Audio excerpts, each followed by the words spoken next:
Recording in progress. Everybody, accept. Bueno, pues volvemos a la batalla.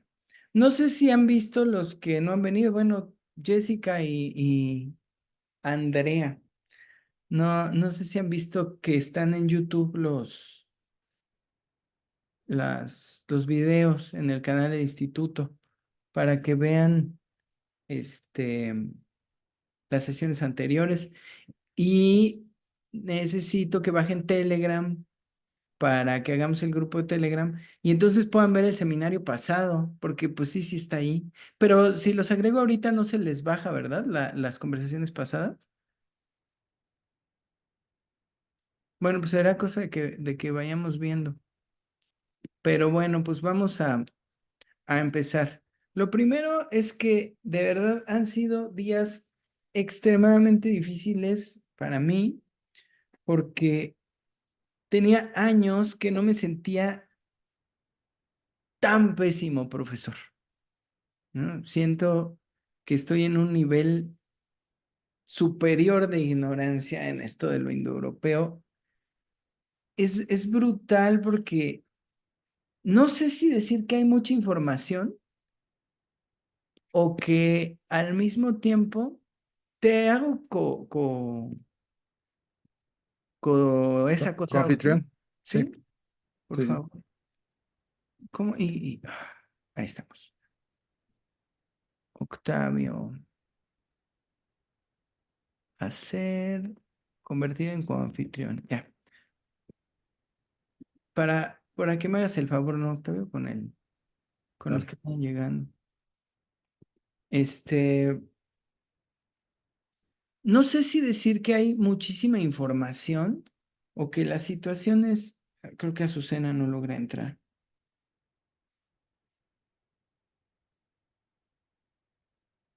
O que realmente es la misma información, pero problemática.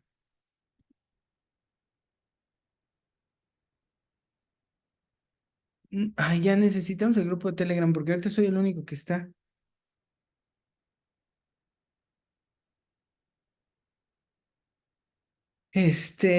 Vamos a ver, les voy a platicar un poco lo que he estado revisando en estos días, pero realmente sí creo que tenemos que observar algunas cosas, o por lo menos para mí es importante observar algunas cosas.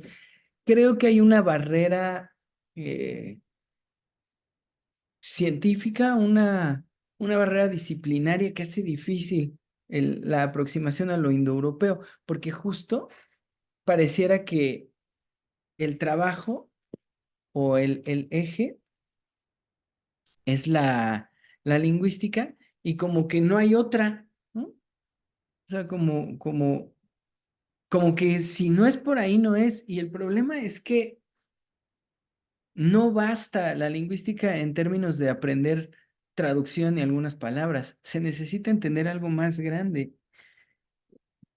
Y pues el juego entre raíces y todo eso, vamos, ahorita voy a hablar de ello un poquito mejor, pero ya te admitimos. Ahí entró. Pero bueno, pues vamos a ir viendo. Voy a hablar un poco de a lo que me he estado enfrentando y de lo que he trabajado. Octavio, como siempre voy a requerir kilométricamente ayuda en algún momento, pero vamos a ver. Ahora sí Va, traigo va. todo escrito, entonces vamos a verlo y a comentarlo. Desde William Jones se comenzó a plantear no solo el parentesco entre diversas lenguas. Es que justo ahorita lo que estaba tratando yo de hacer es ubicar a los grupos indoeuropeos, pero no hay forma de acceder a eso si no hablamos de método. Y hoy en particular quiero hablar del método de reconstrucción, del método de descubrimiento y del método de investigación, porque finalmente esto es lo que ha llevado a postular la idea de un grupo indoeuropeo. Entonces, voy a esto. Desde William Jones se comenzó a plantear no solo el parentesco entre diversas lenguas, sino entre diversos grupos culturales. Lo primero de lo que él dijo en aquella conferencia fue el sánscrito. el latín y el griego. Y después se agregaron otras lenguas, por ejemplo, las germánicas. Ahorita voy a hablar un poco de eso, pero esa conferencia, dice Azucena que no escucha. Salte y vuelve a conectarte.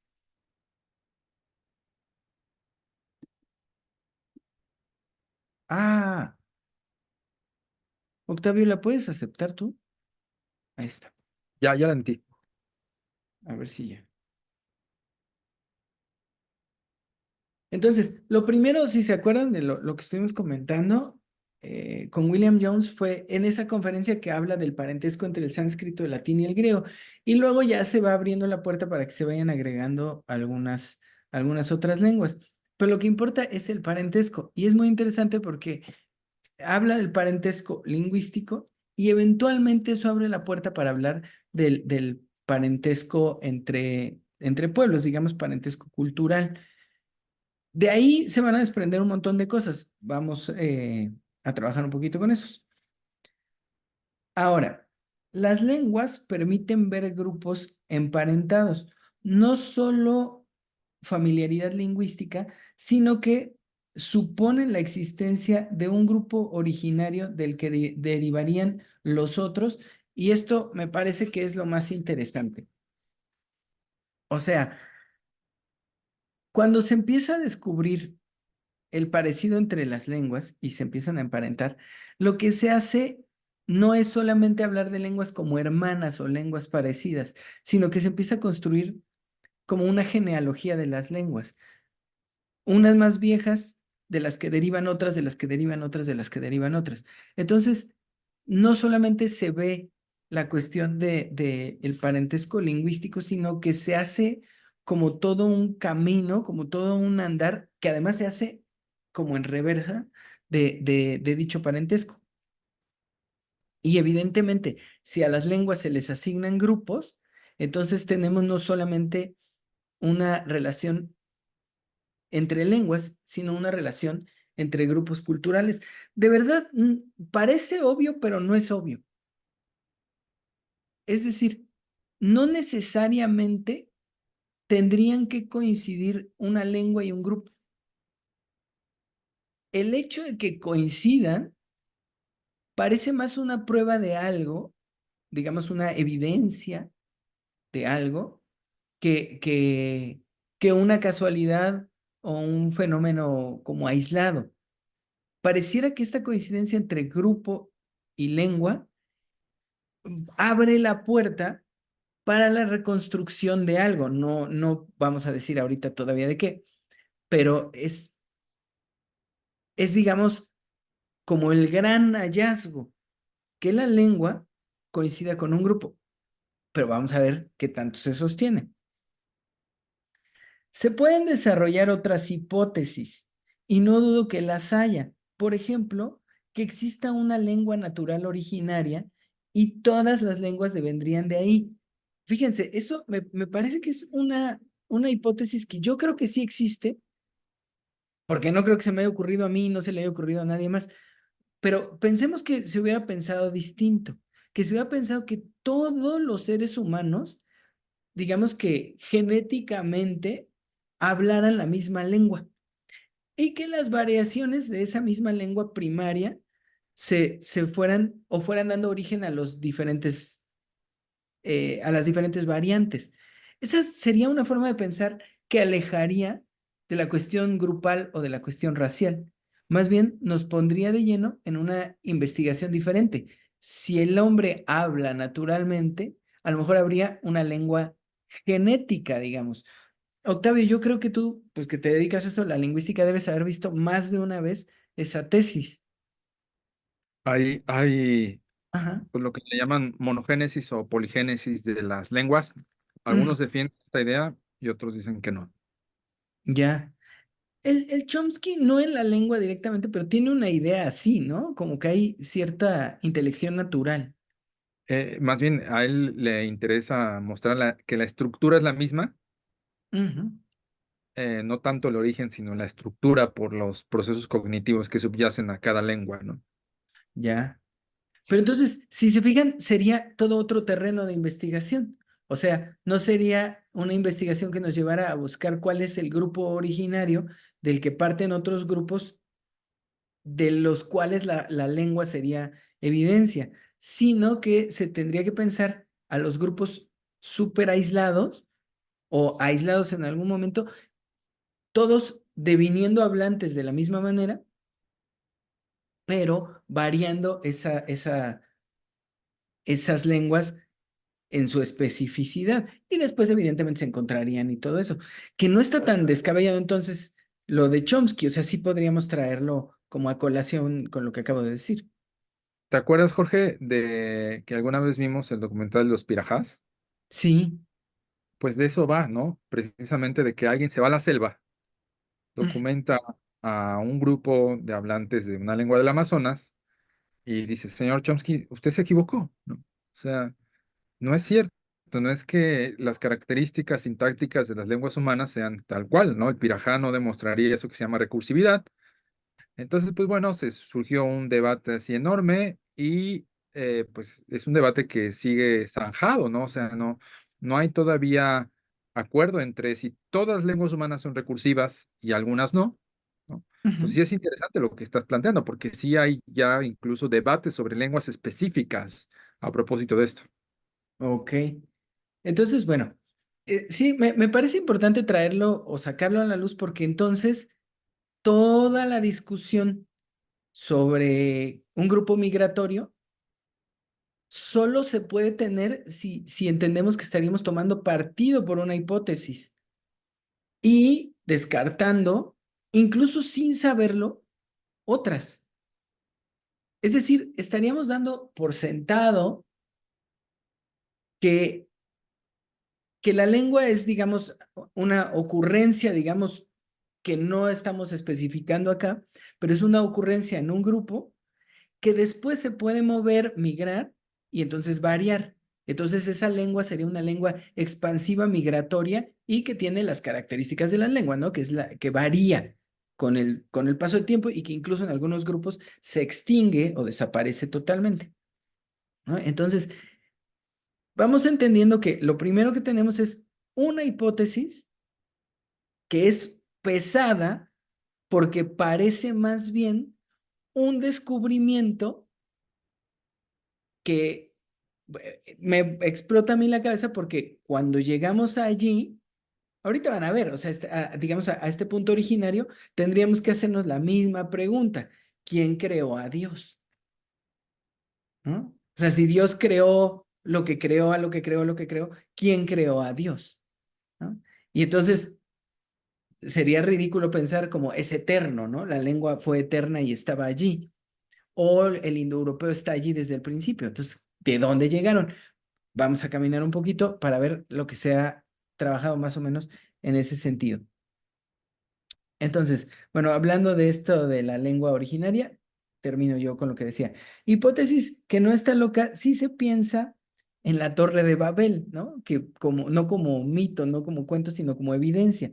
Sin embargo, y con una pretensión más científica o más objetiva, se decidió pensar en el parentesco, aunque hasta ahora no podría decir por qué, pero sí alguna consecuencia. O sea, yo no me atrevería a decir por qué se decide o se opta tan fuertemente por el parentesco lingüístico, pero eso me parece que es uno de los debates más fuertes e incluso de los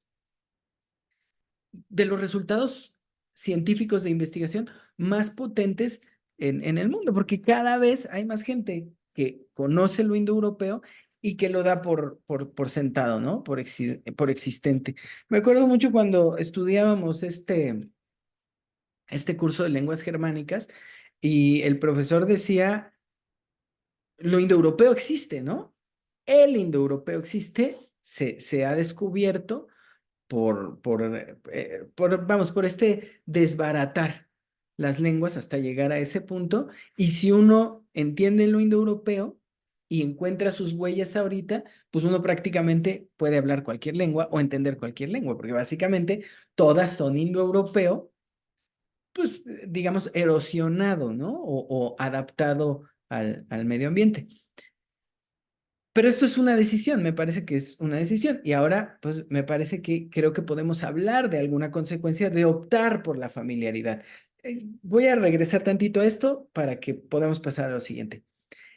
No es lo mismo decir que existe una lengua genética y que camina y toma la forma de cada grupo cultural en el que esa lengua va progresando. No me gusta la palabra evolucionando, pero es como que en cada lengua, en cada grupo va evolucionando.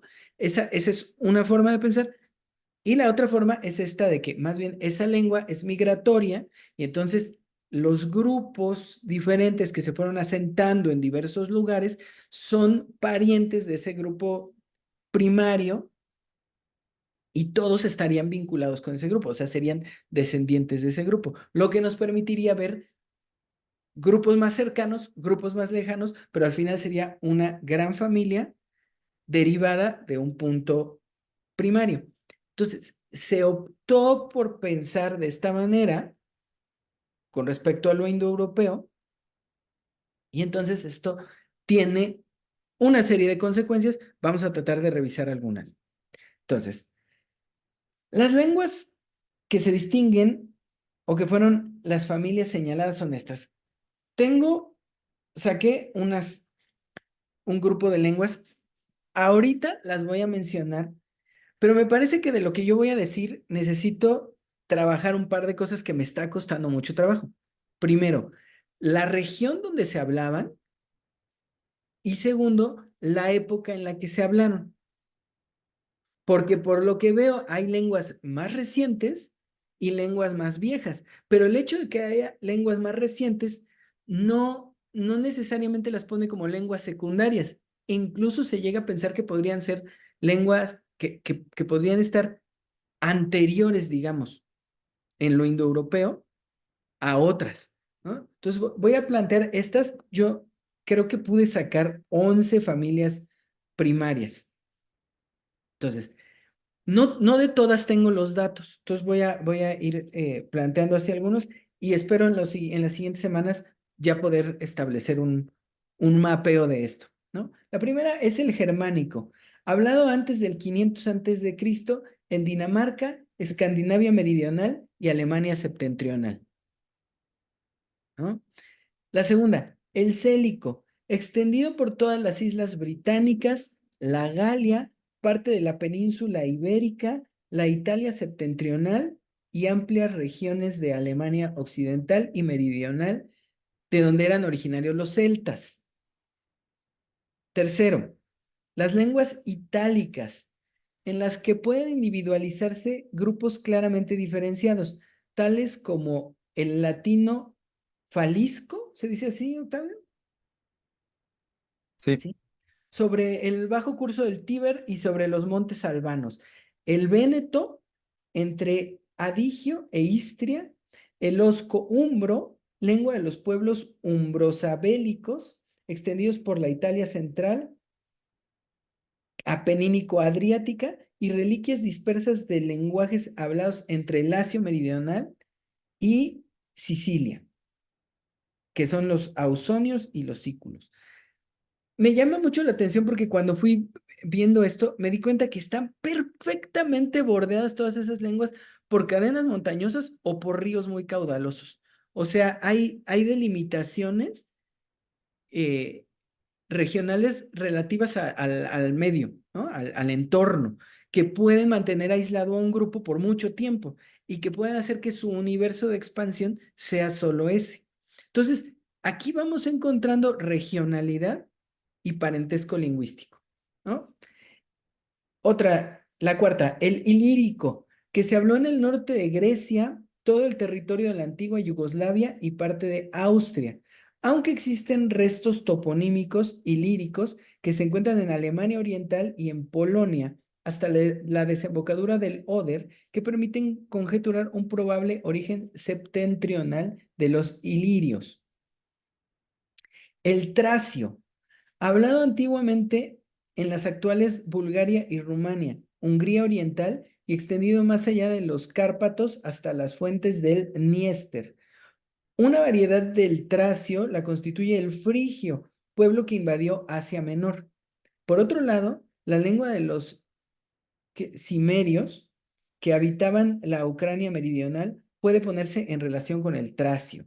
Hay lenguas que no necesariamente son indoeuropeas, pero que tienen vínculos con los indoeuropeos y que hay como ciertas marcas de los dos. Jorge, Sí. además es algo interesante, no todas las clasificaciones son iguales, ¿no?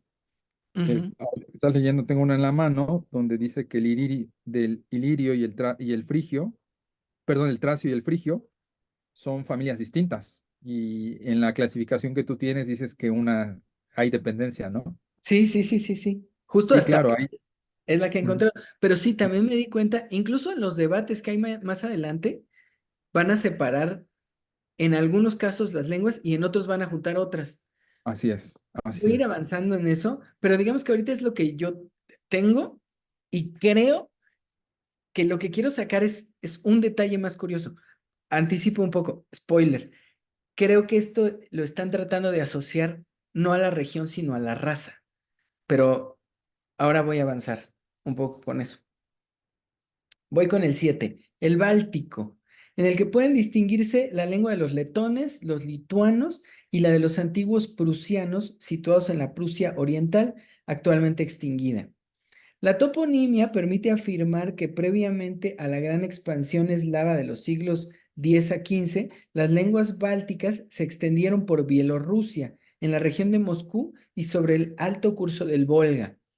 Otra vez, un límite físico. La 8, el eslavo, constreñido en el origen a un pequeño territorio entre Vístula, los pantanos de Pripyat y el Dnieper. Los vénetos de Polonia y del Bajo Vístula no eran eslavos, sino afines a ilirios y a los vénetos de Italia septentrional. No puedo dejar de pensar, Octavio, que es bien difícil si se desemparentan las lenguas, la cuestión de la regionalidad vuelve a dar un problema, porque entonces serían grupos distintos ocupando un territorio más o menos similar. Bueno, voy a seguir. Me imagino que las cosas se van a ir revelando solas, como siempre. La 9, las lenguas arias, hablados por los indoeuropeos de las estepas que se denominan a sí mismo aria y que hablan prácticamente una única lengua antes de que una parte de ellos se asentara en Persia, mientras el resto pasaban a Cachemira y de allí al valle del Ganges. 10, la lengua hitita, hablada por los indoeuropeos que se establecieron a comienzos del segundo milenio en Anatolia, que un millar de años después sufriría las invasiones frigio-ilíricas. Otros lenguajes indoeuropeos penetrados en Anatolia junto al hitita o algunos siglos antes se hablaban en la Anatolia occidental y meridional. Lubita con sus posibles derivados licio y lirio y septentrional palaico. 11, el tocario, hablado todavía en el siglo VII de nuestra era en Turquestán chino, oasis de Turfán, reliquia de las antiguas expansiones indoeuropeas hacia China y que podría relacionarse con los rubios Yuechi y Gusun de los que hablan los anales chinos, y que sería un grupo no metido en el imperio. Esto es, digamos, lo que saqué de la lengua. No sé si hay versiones con más familias o con menos, Octavio. Yo creo que hay unas clasificaciones con más Ajá. eh, y otras más escuetas, ¿no? Em, Tienes ahí el índico No, eh, y el iranio tampoco lo mencionaste, ¿verdad? no. Entonces, te digo que algunas, precisamente, sobre todo estas dos últimas que te digo, suelen obviarlas, ¿no? Las que se hablan ya más hacia Oriente. Ah, Estas se hablan a Oriente, ¿no? Se fueron a India y se fueron a Irán. ujú. Pero también está la idea de que pudieron haber venido de Irán, ¿no? Ajá, así es. ¿Vas a trabajar, a tocar eso tú en algún momento? Hasta ahora no hacía detalle, ¿no? O sea, Ok. Bueno, si no, me lo voy a volver a topar porque son sí, una claro, cantidad de claro. libros y todos van por lo mismo, ¿eh? La lengua Sí, como originaria. sí. Pero, ok, me parece muy interesante, me parece fundamental porque tenemos las lenguas, estos grupos lingüísticos, estas familias lingüísticas regionalizadas muy claramente.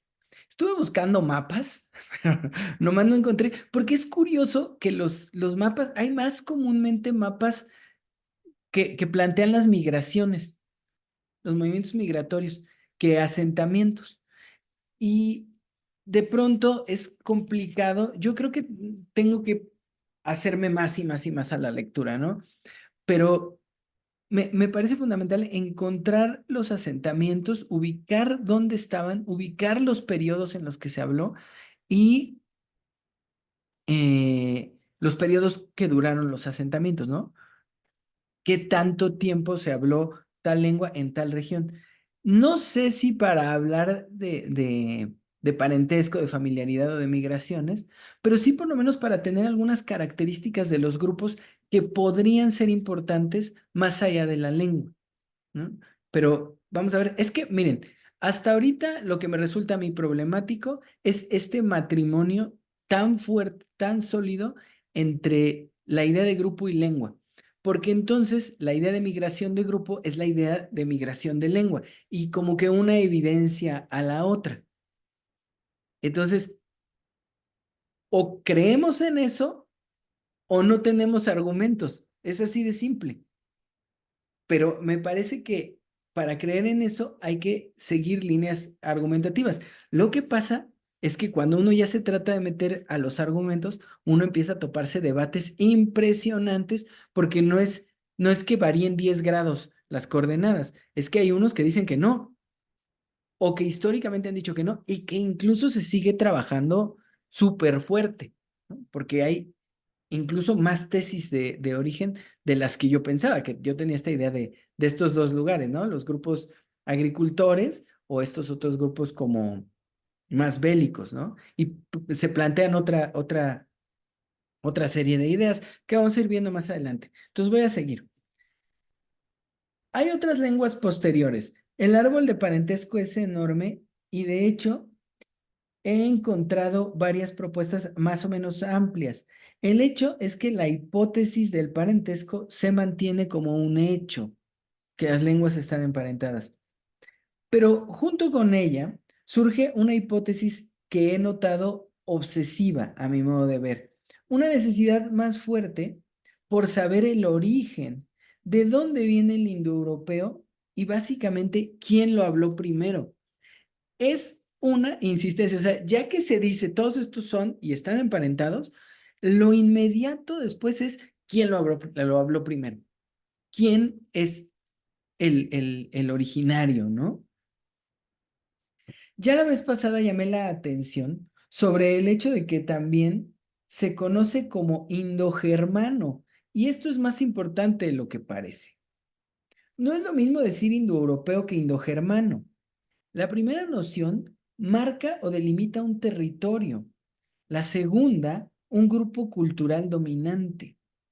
No sé si se vea con claridad, pero el poner lo germano en el nombre, manteniendo lo indo, se puede dirigir, más bien, sí, se puede dirigir, puede dirigir la atención no sobre el fenómeno lingüístico, sino sobre el fenómeno migratorio y necesariamente sobre la fuerza y el origen del grupo. Me parece importante decir o marcar esta diferencia entre lo indoeuropeo. Es que no sé si son dos cosas diferentes, si se podría hablar de dos cosas diferentes, pero hablar de indoeuropeo deja claro un territorio. Hablar de indogermano me parece que implica no solamente lo nórdico, ¿no? De la tesis del indoeuropeo, sino que implica necesariamente un grupo. O sea, llama la atención, aunque no sea tan aceptado, pero llama la atención sobre una cuestión que me parece que eventualmente va a ser no solo cultural, sino racial, en, digamos, contraposición o a diferencia de lo territorial. De verdad, vamos a ver lo importante que se va volviendo la cuestión racial. Por ello es que el arianismo cobra importancia y con ello detalles como el cabello rubio y los ojos azules. Es decir, implícitamente existe una hipótesis racial más potente que busca caracteres muy claros para describir a este grupo. Y entonces, fíjense, es territorio, es lengua y son características físicas. Evidentemente no en todos los casos de gente que lo estudie, pero sí es una cuestión que llama la atención en algunos momentos y creo que principalmente al principio. Por ello es que se trata de definir, esperen, a veces no entiendo bien lo que escribo. Ya. Por ello es que se trata de definir a tal grupo a partir de sus costumbres. ¿Eran bélicos, migrantes, cazadores, agricultores? ¿Qué características tenían que les dieron la grandeza para perdurar hasta hoy? Porque además los indoeuropeos seguirían allí. Como decías Drobal la otra vez, ¿no? Nosotros hablamos indoeuropeo, ¿no? Que confiamos en que hablamos indoeuropeo. Entonces, ¿qué características tenía ese grupo para perdurar así? ¿O solo la lengua? ¿Lo potente es la lengua o el grupo es lo potente? ¿No? ¿Inventaron la agricultura y entonces todo el demás mundo tiene agricultura por ellos? ¿O no? No sé si me explico. Los problemas son de cuestionamiento antes que de certezas o de especificidades, son de cuestionamiento. ¿Hay un grupo en serio tan potente y de qué está hecho? No sé si se vea con claridad, pero hay una búsqueda racial muy importante, como si se buscara a los fundadores de un pueblo en un grupo de familias. Encontrarlos engrandecería a unos y les daría un derecho de reconocimiento muy particular. Disculparán mi insistencia en este punto, pero debemos acercarnos a pensarlo. Esta idea racial ha llevado a atrocidades como el nazismo, y creo que, aunque esto sea derivado de un deterioro o de eh,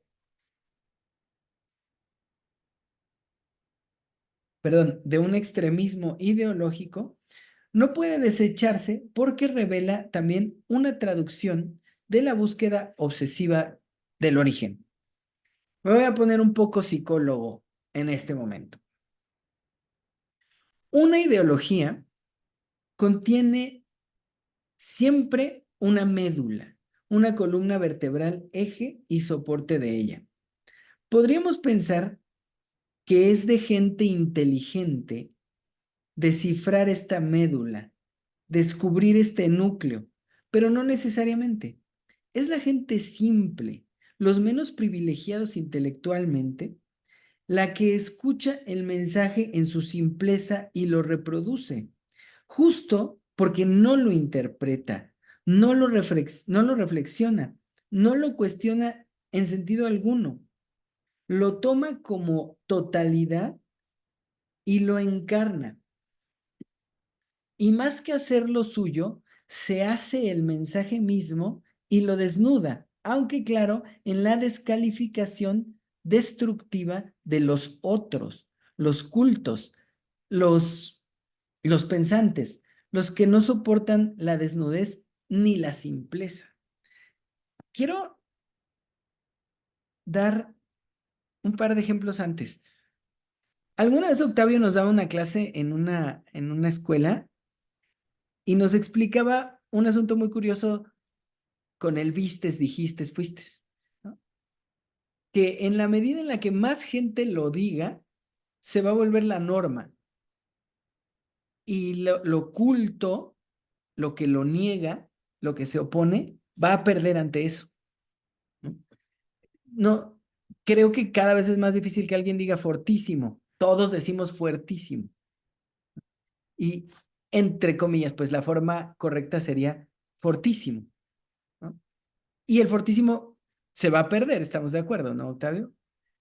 Ya más bien hoy es una reliquia de vitrina, ¿no? Quien lo dice es como, ay, miren, mi palabra culta, ¿no? Entonces, es muy interesante porque en la simpleza del vulgo, de la totalidad de la gente que opera en la existencia, que solo está, de los olvidados perpetuos, de los que están en la historia pero no marcan la historia, se impone la simpleza de lo que sea, en este caso de la lengua. ¿Por qué? Porque son los que la mantienen, los que la hacen perdurar. A esto es a lo que me refiero. Ideológicamente, una, una idea o un sistema ideológico se puede enredar lo que quieran, se puede tratar de manipular, fabricar y lo que sea, pero siempre va a haber alguien que lo va a encarnar totalmente. Esto es muy simple. Hipócritamente podemos decir que las mujeres son, o más bien podemos decir que las mujeres no son objetualizadas o que no son un objeto. Y digo hipócritamente porque en lo clandestino, en lo oculto o en lo profundo, lo femenino es objetualizado desde hace mucho tiempo y no cambia. Ideológicamente no cambia, ¿no? Estamos en una batalla que se está oponiendo a eso y que busca caminos para oponerse. Pero solo de pronto hay una bestia, no me gusta hablar tan feo, pero hay una persona, un ser humano, que no lo reflexiona, que solo lo entiende. Una mujer es un objeto y entonces la trata como tal, ¿no? Estará el macho cuidador y todo, pero hay uno que se la roba, que la usa, que la mata. ¿Por qué? Porque pues así de simple es. No sé si hayan visto alguna vez una película que creo yo que es la película que más me gusta de Almodóvar, una que se llama Hable con ella. Es una maravilla de película porque es una mujer que está en coma y hay un enfermero que tiene como un retraso cognitivo que la cuida. Y a él le dijeron, háblale. Y él le habla, ¿no? A él le dijeron que pues a lo mejor escucha. Entonces él le habla todo el tiempo, todo el tiempo, todo el tiempo, todo el tiempo. Y no piensa, o sea, no es una persona inmoral porque no es una persona moral, solo es una persona que obra constantemente. Y en algún momento de la película, solamente la mujer que está en coma está embarazada. Y resulta que además está embarazada de él. Pero está tan bien hecha la película que él no es presentado como un abusador sexual, no es presentado como un violador, no es presentado más que como alguien que obra, solo que hace. Tan es así que por eso me gusta tanto. Lo siguiente que ocurre es que el tipo, perdonen que se las spoilee, pues ya la buscarán después. Lo siguiente que hace es que el tipo se empastilla para quedarse en coma y le escribe una carta a alguien que conoció en el hospital y le dice, pues tú ven y léeme, ¿no? Mientras estoy en coma, de aquí a que salgo. O sea, solamente actúa, ¿no? Claro que se le pasa la mano y pues se termina muriendo. Pero es una maravilla, me parece, porque es lo que trato de decir. O sea, una idea en algún momento es encarnada por alguien que no la va ni a reflexionar ni a construir sobre ella. Una idea es encarnada y llevada a su desnudez, ¿ok? ¿Por qué digo todo esto? Porque el nazismo es esta persecución racial del origen y la superioridad desnuda, puesta allí, o sea, lo que era un asunto cultural, un asunto de grupos de élite, de grupos de inteligencia constructiva, de grupos académicos y científicos, que realmente no están buscando descubrir algo, sino quiénes son los chidos, ¿no? Quiénes son los primeros, quiénes son los grandes, termina pasando y claro, aparece alguien que dice, somos nosotros y exterminemos, ¿no? Podría parecer un asunto circunstancial, un ejemplo, un detalle, pero leo lo que escribí ahora y lo comentamos. Hoy, esto va a hacer que el algoritmo joda lo que vamos a subir. Hoy, entre israelitas, lo vemos. Siguen muchos entrevistados, porque pues se puede ver gente ahí en su país entrevistada y fuera de ahí también. Siguen asegurando que Palestina e incluso otros países árabes no deberían ocupar las tierras que un Dios venido de un libro, sí, pues sí, de un libro, les otorgó hace mucho tiempo. O sea, entrevistan a las personas y hay personas que dicen, esta tierra nos la dio Dios. O sea, en este siglo, donde el derecho internacional no es derecho divino, aunque haya respeto religioso, respeto de cultos y todo esto, que alguien diga, tenemos derecho a esta tierra porque nos la dio Dios hace mucho tiempo, me parece que es una brutalidad. Tú, Octavio, ¿no? Por favor. Sí, sí, sí pudiste, es que a mí me sigue saliendo. Ah, Sí, ya. ¿son dos Jessicas distintas? Ah, no, era una y luego la otra. Ok, entonces, y aquí me puse, el algoritmo nos va a borrar. Ahora, el asunto no es sentirse venidos de ese Dios, sino querer la tierra. Y el proyecto sionista se traduce en los personajes que simplemente encarnan sin criterio una ideología racial en el doble sentido. Por un lado, se consideran una raza, por otro, consideran otras razas ajenas y por lo tanto excluidas, borrables en todo sentido. Al principio, las primeras sesiones les hablé del libro de Shlomo San. Es una maravilla el texto, porque justo él mismo dice, no hay forma de sostener la idea de una raza judía. Entonces, es muy importante entenderlo, porque acá, por un lado, está la apropiación territorial y por otro lado está la ideología racial asociada a una herencia divina.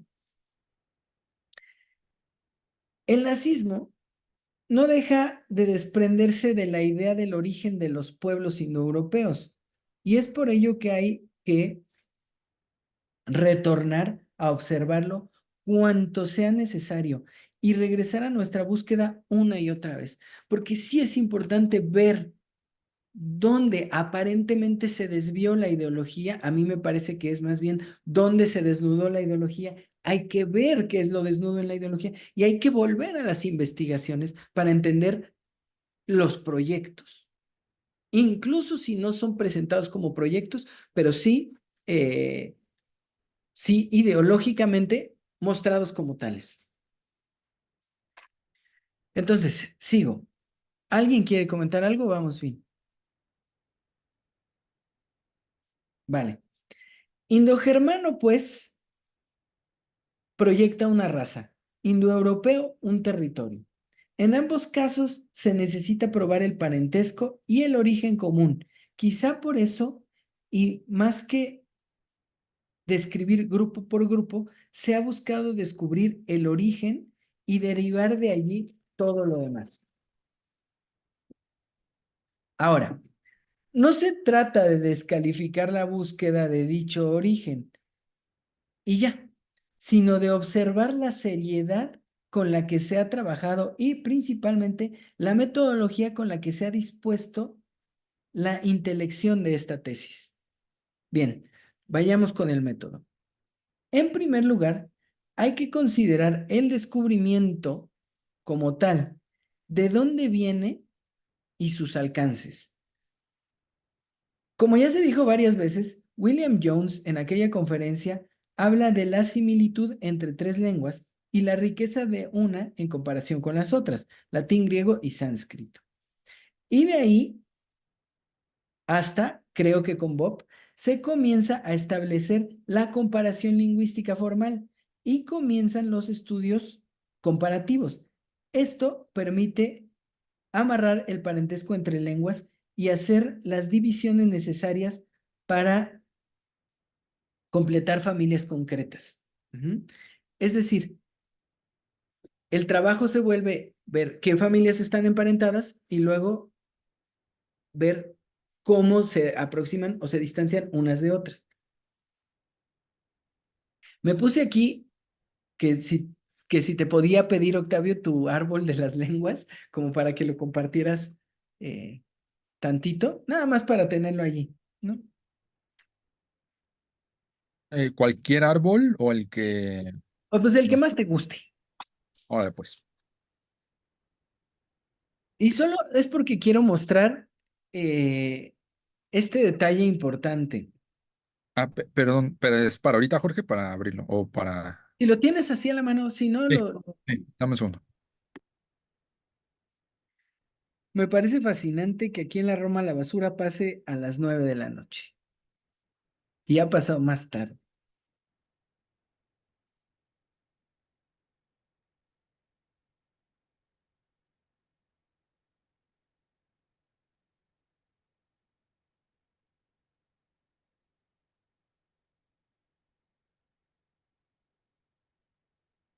Bueno, mientras Octavio lo encuentra, es que no quiero pasar a lo otro. Lo que me interesa es que vean, ahí está.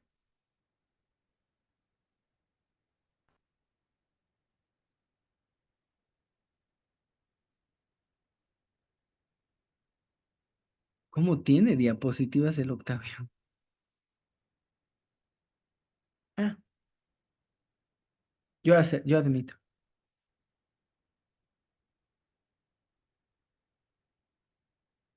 Hola, Emanuel, no sé si ya estás.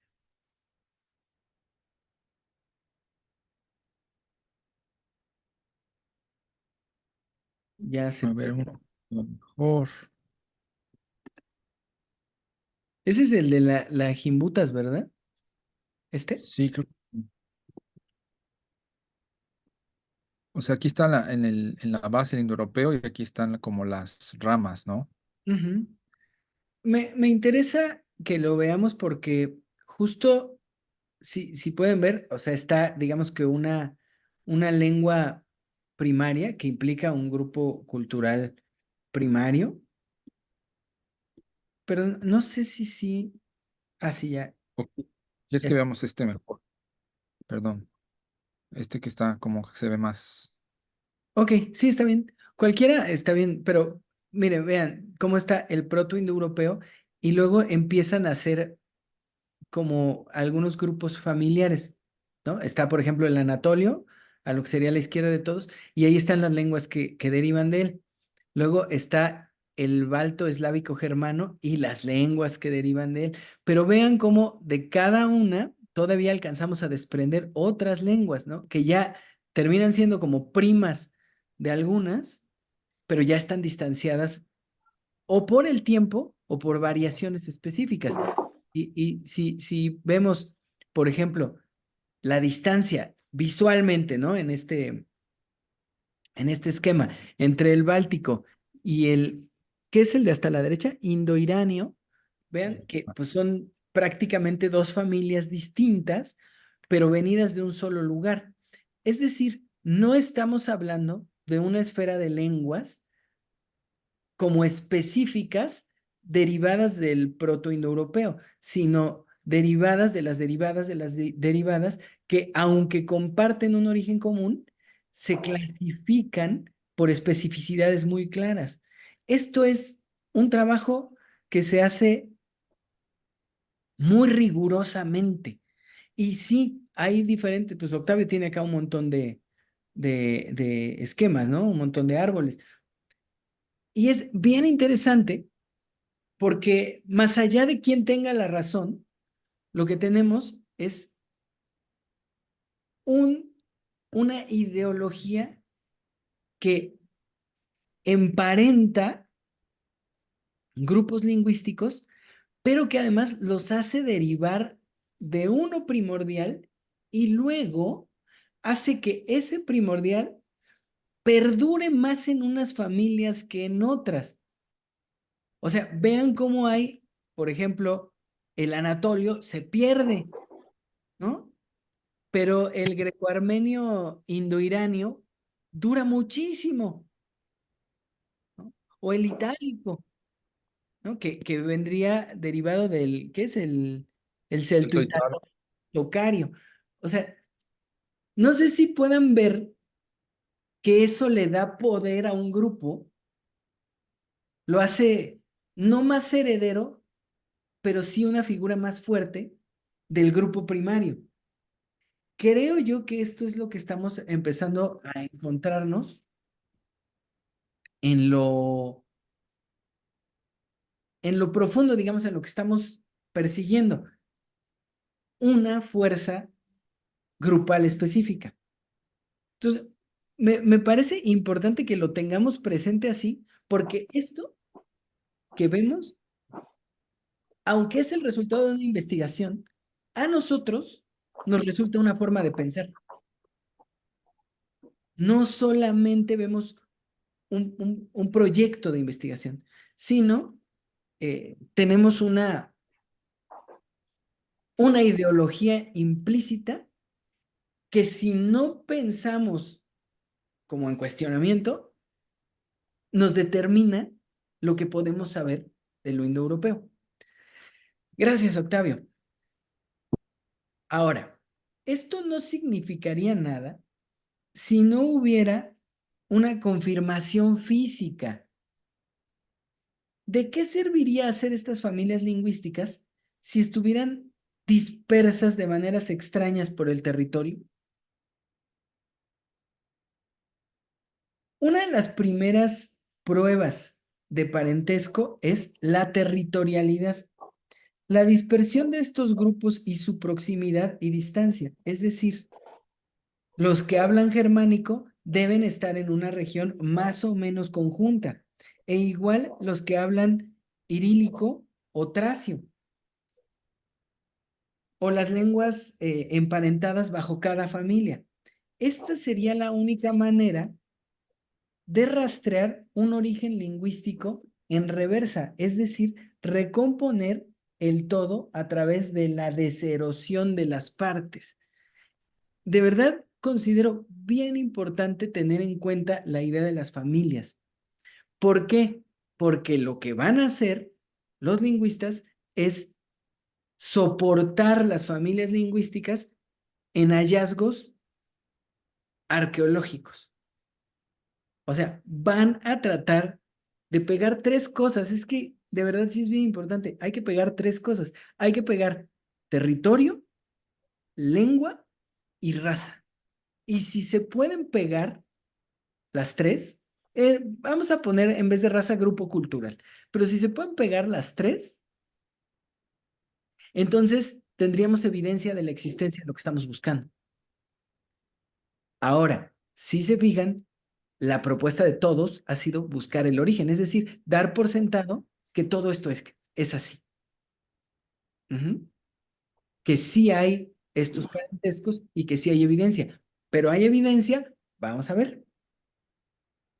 Entonces, la búsqueda del origen ya es muy diferente, porque este no solo sostiene la familiaridad como padre-madre primarios, sino que también sostiene un método de reconstrucción objetivo y con él una serie de debates relativos a los descubrimientos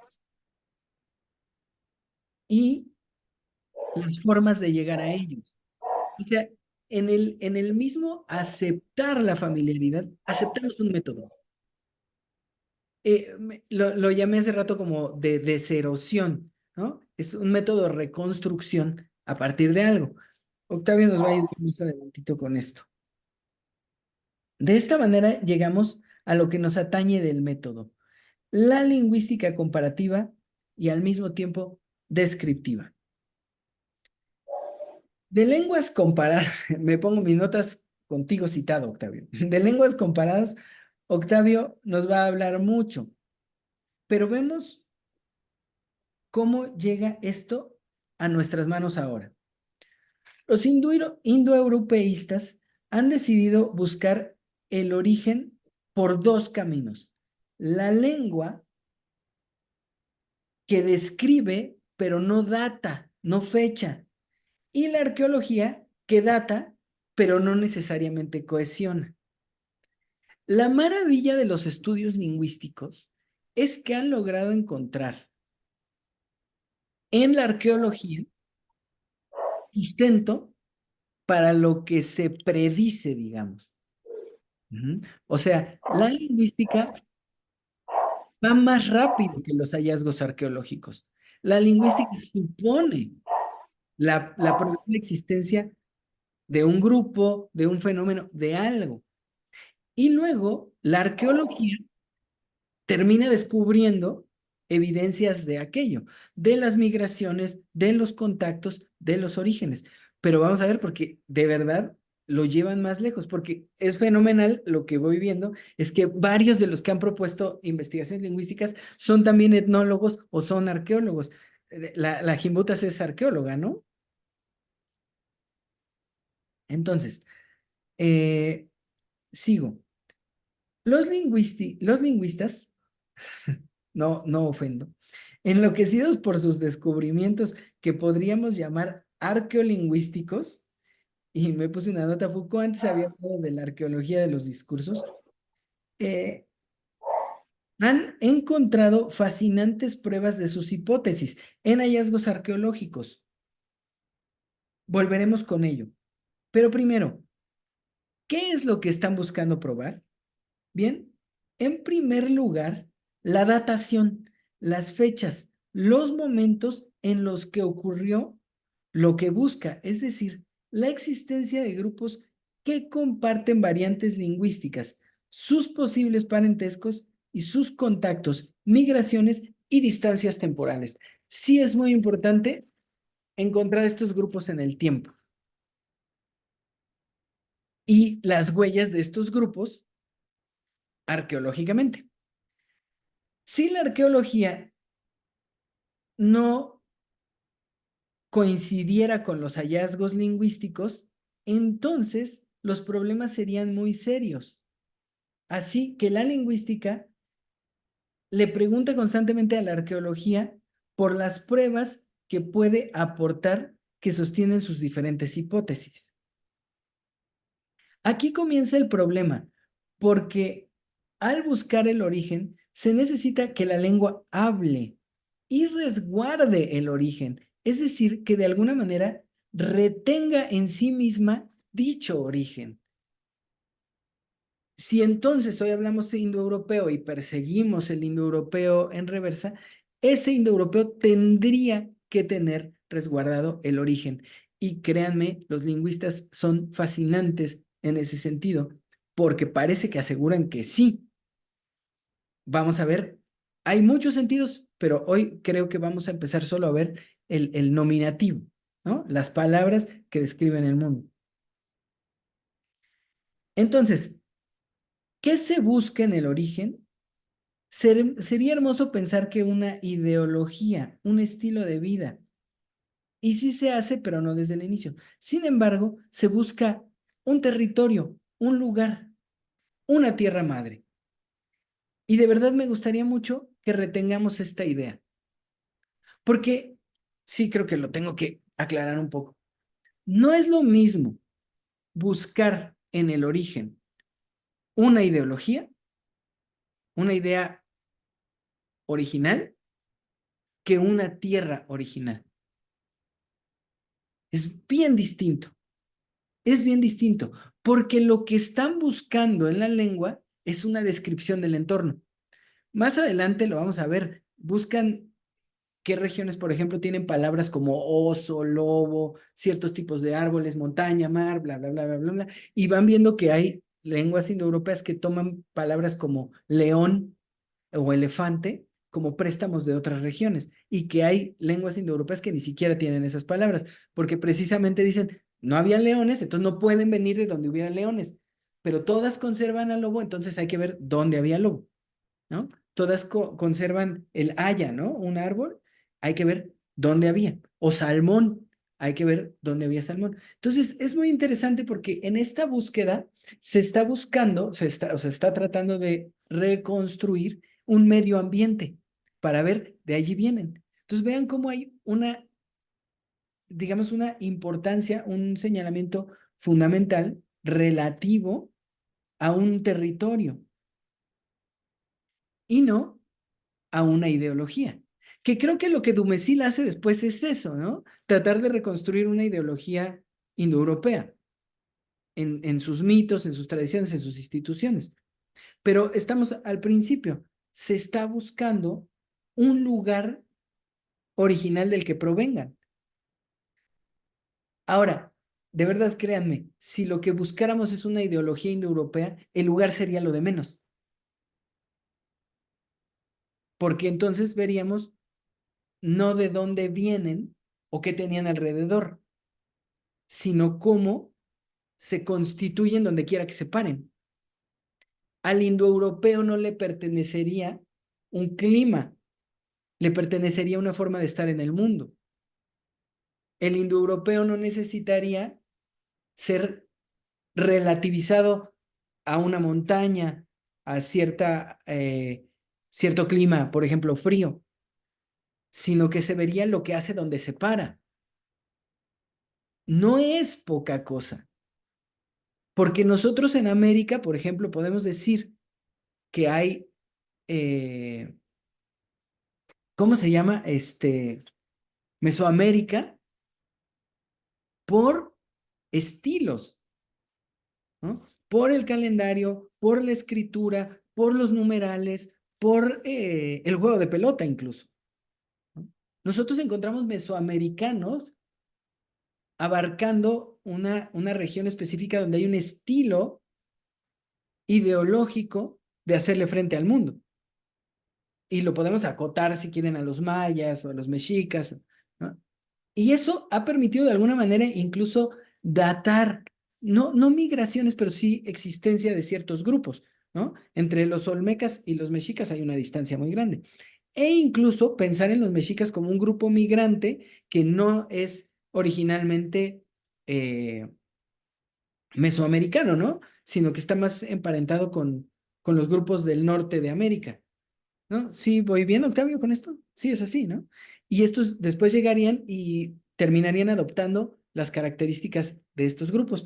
Pero fíjense qué interesante es, porque ahí lo que vemos son huellas arqueológicas de una ideología, ¿no? Y no el territorio original. Es que es muy fácil. Si uno va al Museo de Antropología, uno encuentra a los olmecas, ¿no? Y sus características muy concretas, muy específicas y sus años, cosa que hasta el momento, no digo que no lo vaya a ver, pero hasta el momento yo no logro encontrar concretamente de los indoeuropeos, sino solo esta idea de, pues vienen de un lado, ¿no? Y eso es lo que se está buscando. Insisto, hay que retener la idea de la tierra porque si se está buscando un territorio, más que pensar en la cuestión metodológica, lo que tenemos que pensar es la importancia de la tierra madre.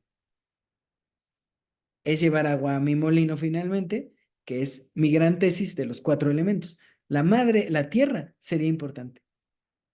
Me aterra lo que puedo llegar a descubrir. No vaya a ser regional lo que estoy diciendo yo. Hay que descifrar dónde y cómo era la tierra original de los indoeuropeos. Así, además, sabremos quiénes son y cómo eran físicamente. Acá es donde podemos hablar de arqueología lingüística. ¿Existe algo así, Octavio, o nada más me lo inventé o ya se lo inventó mucha gente antes y yo me topé con eso? Pues sí hay como propuestas teóricas que conjuntan las dos disciplinas, ¿no? Ya. Hay de No. hecho algo que se llama arqueosemiótica incluso. Wow. Está chido eso. O sea, arqueología de los significados. Sí, y los significados también de las formas, ¿no? De lo concreto. Oh. Qué lejos están los lingüistas de mí todavía. Ya hace mucho debí haberme metido más a eso. Pero bueno, acá es donde podemos hablar de arqueología lingüística, reconstruyendo el lenguaje. Hay cosas que deben poder conservarse y estas deberán de ser palabras que describan el medio ambiente, árboles, animales, extensiones de agua, frutos, climas. Esas palabras deben estar en las lenguas indoeuropeas y describir el lugar originario de alguna manera. Y eso es lo que se buscará en las siguientes hipótesis. Fíjense, es bien interesante porque si una lengua, si todas las lenguas indoeuropeas contienen algo, pero mientras más distantes de la original han tenido adquisiciones posteriores o han tenido pérdidas por las variantes climáticas y todo, esa sería una forma perfecta de ver cuál es la primera, la que más conserve, la que menos haya perdido, ¿no? Creo que además está bien bueno, pero es un problema. O sea, para los mismos lingüistas, creo que ese es un problema. Entonces, vamos a ver algunas tesis y fundamentos. Voy a llevarme con esto, yo creo que un par de mis intervenciones. Entonces, voy a irme despacito con lo que he encontrado con algunas tesis sobre este origen. Ya dijimos que lo primero sería situarlos en la India, por lo menos eso pretendían cuando el sánscrito les parecía la lengua más vieja. Precisamente por el sánscrito, lo que genera no pocos problemas, particularmente en el sentido racial. ¿Quiénes son? ¿De dónde y de quiénes descienden ellos, los hablantes del sánscrito? Bien, pues en 1851, un hombre que se apellida Latham, etnólogo y filólogo británico, propuso Lituania o el entorno lituano como posible origen de los indoeuropeos. Aunque no fue del todo considerado, sí sentó la base para que después de 1870 y con cada vez más hallazgos sobre la antigüedad de la presencia de hombres en Europa, un tipo que se llama o que se apellida Poesche, no sé cómo se pronuncie, Poesche, eh, llamó la atención sobre el hecho de que historiadores griegos y romanos habían dejado constancia de el contacto con pueblos celtas y germanos, precisamente por una característica, lo rubio. Por otra parte, observó en enterramientos de estos grupos de los germanos que los celtas y germanos eran dolicocéfalos. Me llevó un rato entender cuál era el asunto, pero es que el cerebro es más delgado en comparación con su longitud. 70%, digamos, es, no 70% más delgado, sino como que es 70% lo ancho y en comparación con el 100 de lo largo, ¿no? O sea que no es completamente redondo. Entonces, parece ser que esta característica se asocia a los rubios. Sigo leyendo un poco lo que avancé. Ah,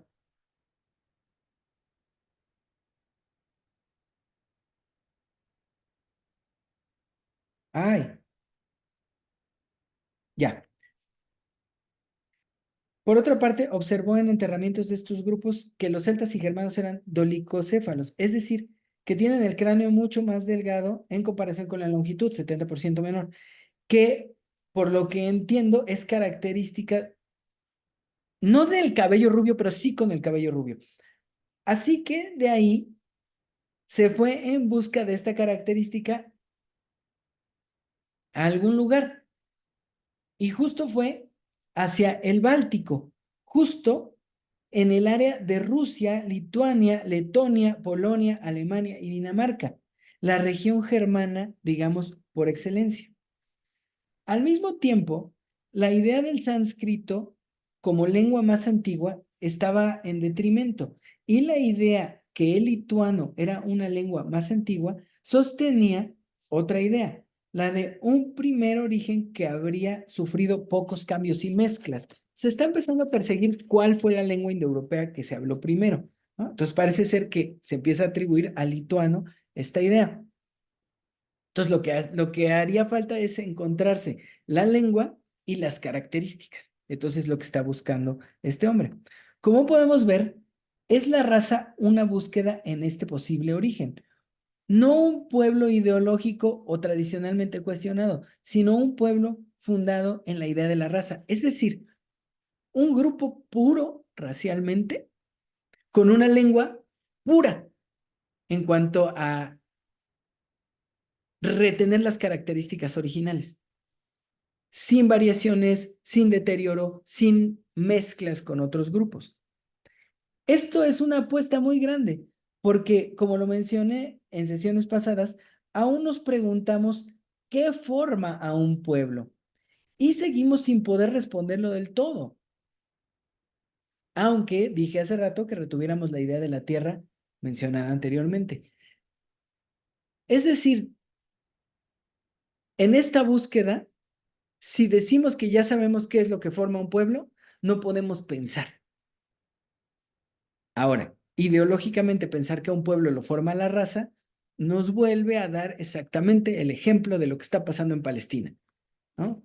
Hay un grupo que racialmente se considera total, un pueblo específico, no importa dónde vivan. Pero entonces hay una cuestión racial. Ahorita se me viene, es una cuestión identitaria, que es lo que se está buscando y que es lo que se mantiene en este tipo de fenómenos, como la cuestión de los judíos. Entonces, se persigue un origen racial de los indoeuropeos y la región y características físicas podrían demostrar esta idea si es posible sostenerlos. Por otro lado, la lengua más antigua, la lengua más antigua, o sea, perdón, por otro lado, vamos, el tema es la lengua más antigua. Se trata de fijar la antigüedad de una lengua. Esto sostiene también la idea del origen. Pero ¿de qué depende la idea de antigüedad de una lengua? ¿Qué la hace ser más vieja que otras? Y hipoteticemos un poco lo que dije hace rato. Lo que tenemos ahora, salvo que esto se corrija en otro momento, es el árbol genealógico de las lenguas, lo que mostró Octavio hace rato. ¿Qué nos permite hacerlo así? ¿Qué nos permite hacer este árbol donde hay un punto de partida y luego variantes que se van desprendiendo de este? Bien, lo que cada lengua pierde y lo que cada lengua conserva. Así, la más completa en conservación deberá de ser la más antigua, la más común. Evidentemente, bueno, leo lo que sigue porque aquí viene el ejemplo. No me parece una hipótesis descabellada. Si vemos cómo un rumano habla con un italiano, un francés o un español, entendiendo prácticamente todo, pero un francés y un español son muy distintos entre sí. Este fenómeno lo vi alguna vez en una mesa con una rumana, española, italiana, francés y yo mexicano. La rumana podía hablar con todos. Luego la italiana podía hablar con todos, pero se le complicaba hablar con la rumana, pero era la que mejor podía hablar con la rumana. Y luego, los que hablábamos español, nos podíamos acercar más o menos al italiano, más que los franceses. Pero la italiana hablaba perfectamente con los franceses y perfectamente con nosotros que hablábamos español, pero entre nosotros y los franceses teníamos el gran bloqueo y a mí me llamaba mucho la atención porque decía, ¿qué carajos y por qué la italiana puede hablar con todos y por qué la rumana puede hablar con todos? Y entonces yo pensaba, claro, porque somos romances y ellas están más cerca del latín.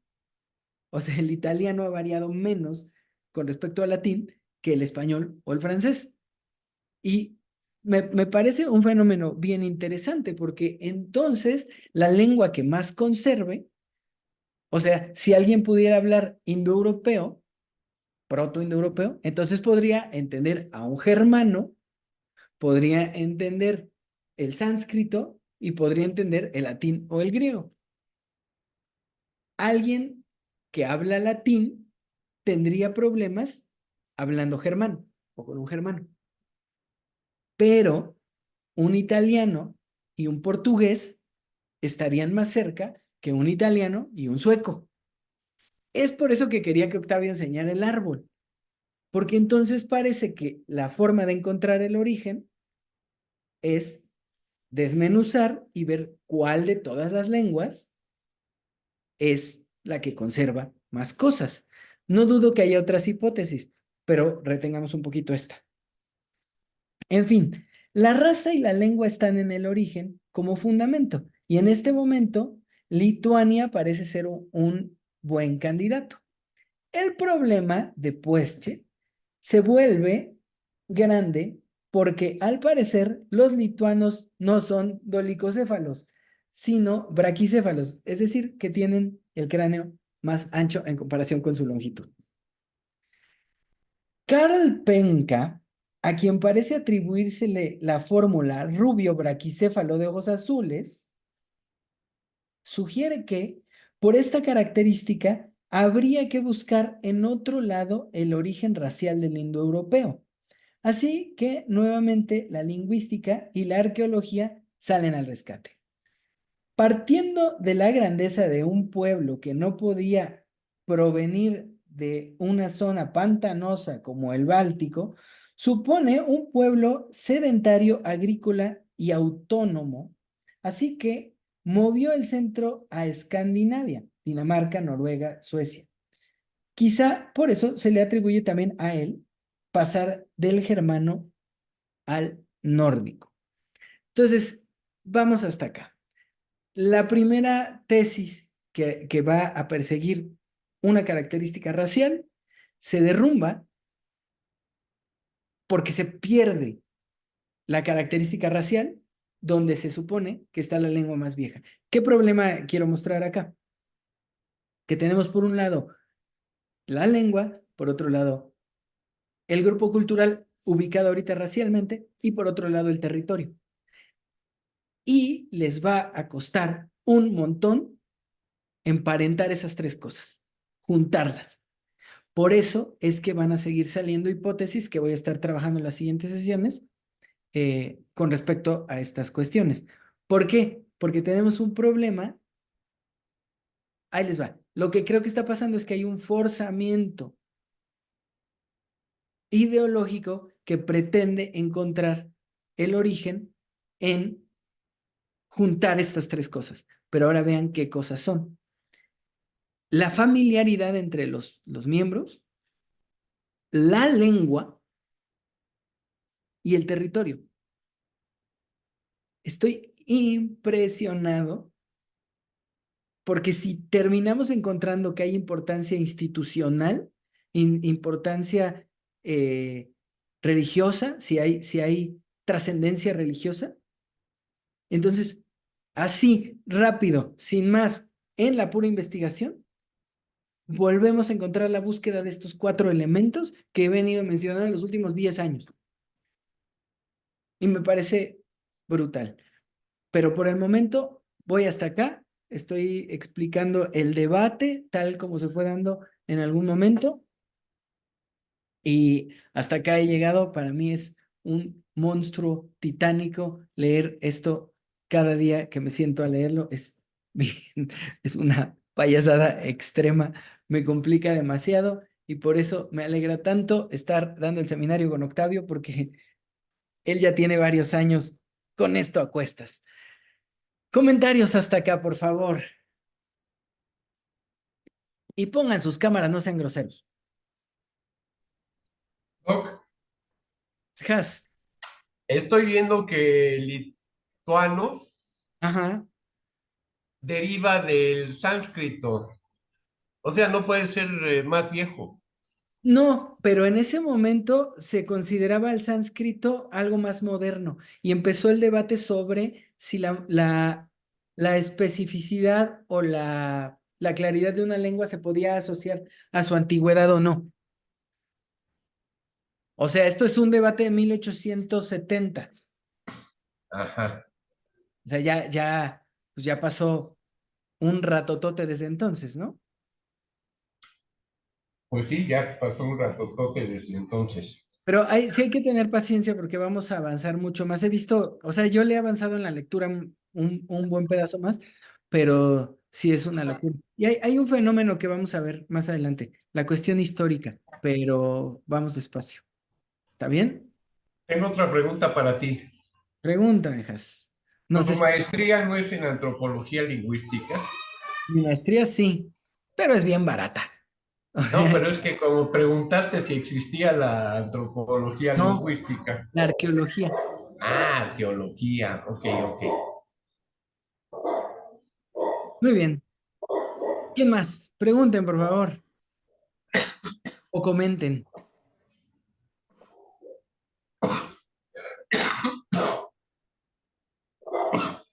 Azucena, Andrea, gorritos. Emanuel, tú que eres el invitado nuevo, llegaste tardecito, pero no te escuchamos, hay que abrir el micrófono. Yo estoy tratando de procesar la información. Yo también. Ahí sí se me escucha. Sí, Emanuel. Ok, excelente. Realmente no sabría decir mucho del tema.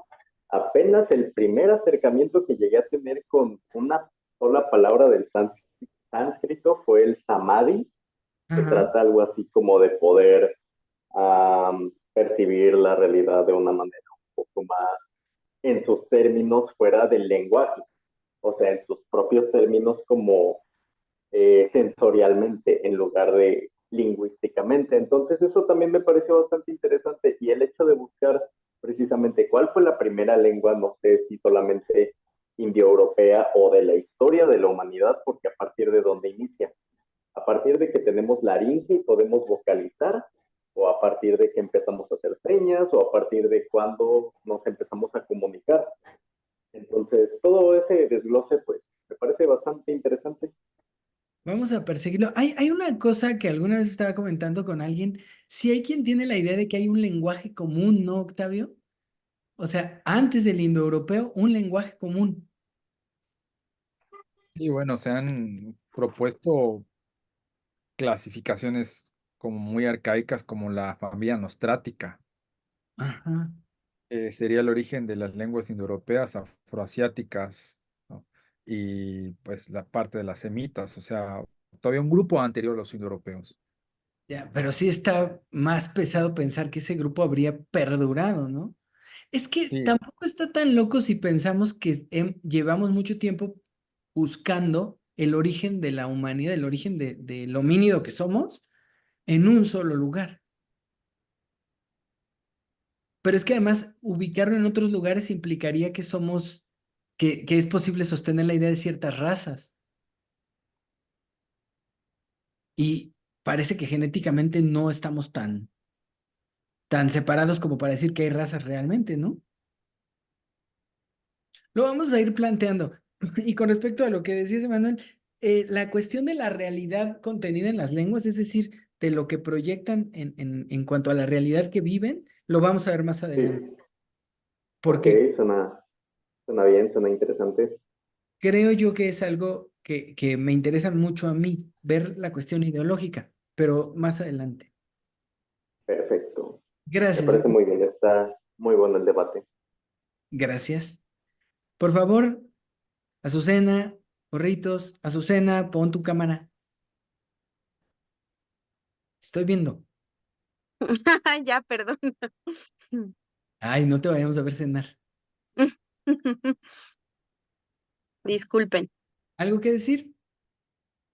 Ay, pues no, hasta el momento no. Bueno, a mí me parece muy interesante, pero sí estoy tratando de procesar la información porque es algo complejo como cuestionar muchas cosas que parece que ya está dicho todo, ¿no? O sea, como que es algo muy, ya que se cree y es como complicado pensar en otra forma o en otra cosa, pero estoy tratando de...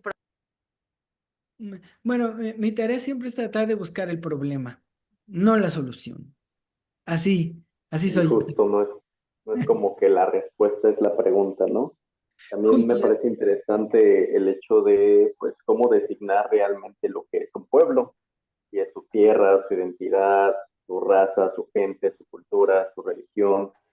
Entonces, a partir de ahí, pues, de dónde se define, pues, nosotros todos juntos ya somos un pueblo, y a donde nos movamos, siempre vamos a ser el mismo, o si eso depende únicamente de que estemos estáticos en un solo lugar, yo creo que eso no tendría que ser necesariamente completamente real, sino que más allá de eso, pues como incluso un grupo pequeño se puede seguir moviendo a otros lugares y seguir siendo o sintiéndose perteneciendo a algo, al menos a su propia ideología, aunque el mismo hecho de moverse a otro lugar nos termine transformando también, añadiendo, quitando cosas, adaptándolos a su ambiente y ellos adaptándose a lo que también ya no les sirve como grupo, como pueblo.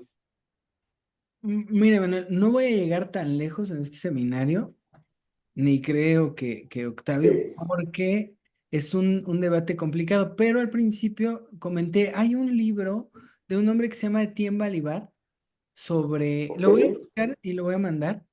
Hoy muy vamos a hacer bien, este porque es sobre eso, ¿qué hace a un pueblo?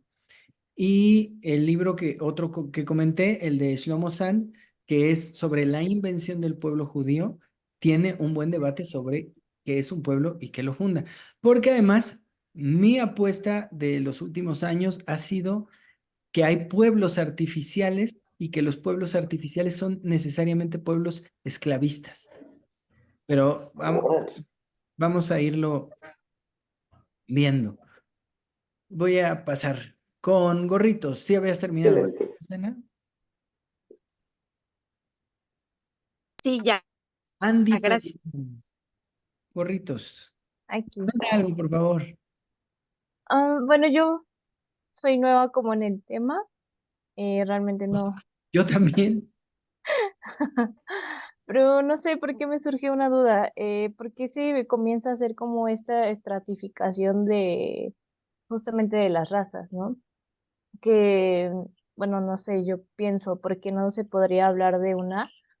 Si todos somos humanos, solamente tal vez sí cambian las características físicas, el lugar donde crecen y así, ¿no? Es una pregunta que yo no me atrevería a contestar. No me atrevería a contestar. Solo puedo decir que lo que sí creo es que más que pensar en raza, creo que deberíamos de pensar en pueblo. Creo que es más pesado el concepto de pueblo que el de raza. Pero la raza es una forma de fundamentar la idea del pueblo. O sea, creo que la raza es una adquisición tardía. La idea de raza creo que es una adquisición tardía.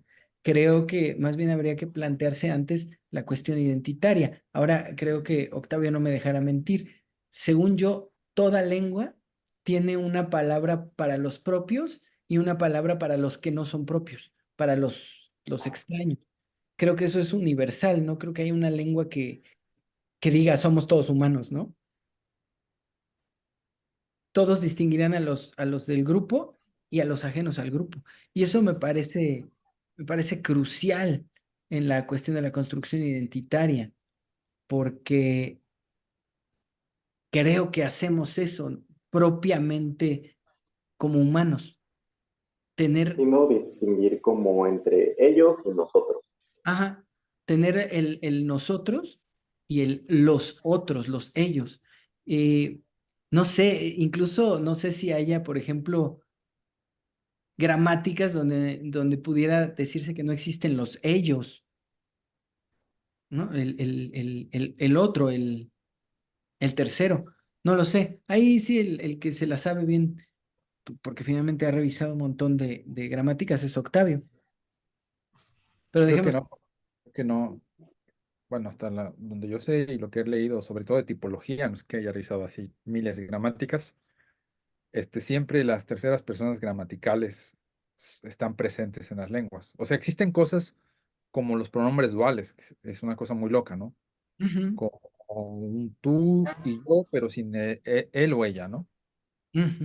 Es un pronombre para eso, ¿no? Y hay diversos grados de pronombres duales, pero que no esté la tercera persona, lo veo complicado.